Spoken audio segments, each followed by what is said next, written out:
Hello everybody and welcome back to another episode of Decorative Survival.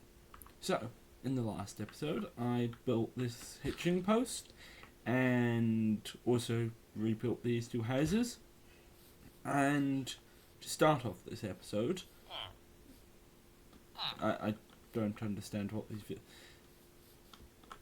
It's really that simple. Okay, anyway. What I'm planning on doing is probably also fixing their random jumping problems by rebuilding this well and also making it basically a giant tower. So yeah, that's probably what I'm going to get started on. It's going to be a lot taller than this, and it's also one of the reasons I built the hitching post in the last episode. There's going to be no fences on it. So yeah, anyway, I'm going to get into a time-lapse of that, and then I will be right back. Alright, so as you can see, I'm building the pillars out of stone bricks.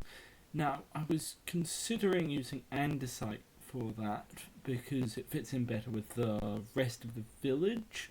However, I think stone bricks makes a little more sense there, and also all the chimneys and things are built out of it, so it still fits in, and I wanted to use andesite somewhere else. Alright, so I'm back, and this is the new tower, I guess, that goes in the middle of this town. So, down here there's the well.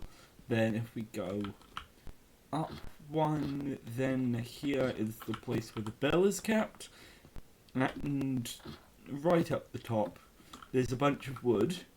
So the idea behind this pile of wood is basically that if some attacking army attacks, I guess, they can signal to the big town to kind of say help, we're being attacked or something.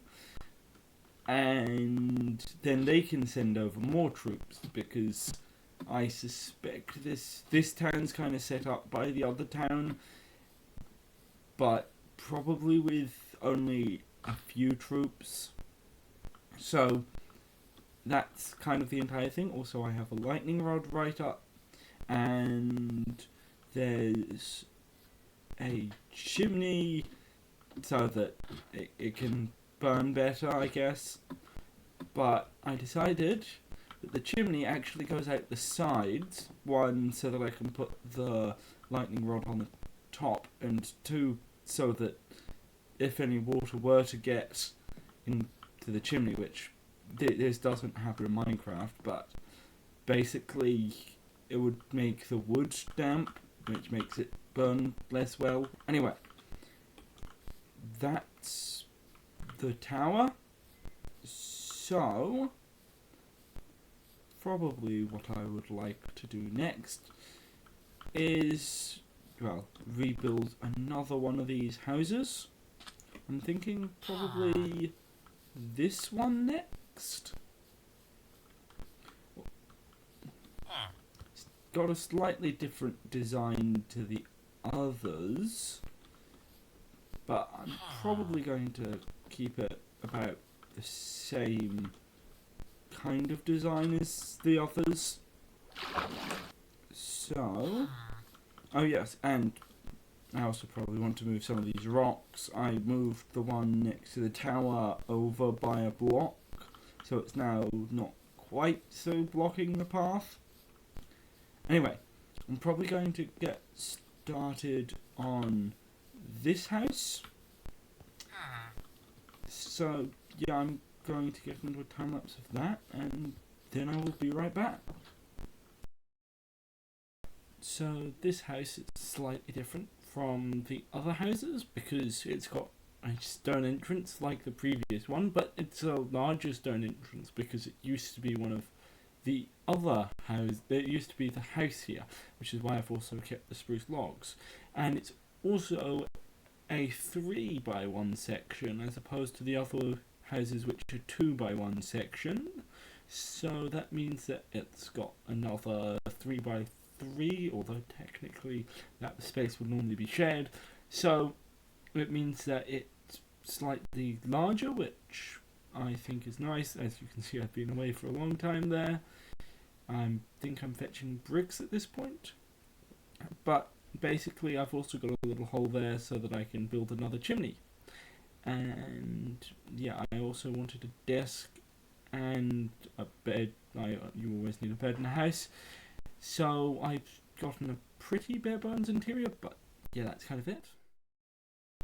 Alright, so I am back and I have built this house. As you can see from the front, this bit is wooden with an, instead of the normal andesite there, which I'm not completely sure about. I'm not sure if I like it. It's very contrasty to the cobblestone, so I might in the end switch that out for andesite, but I haven't yet.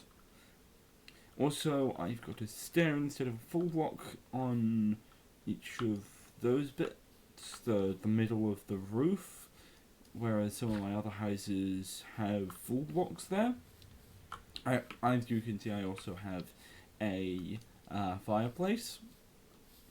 So this is kind of a little bare, but this is a seat in front of the fireplace with a crafting table.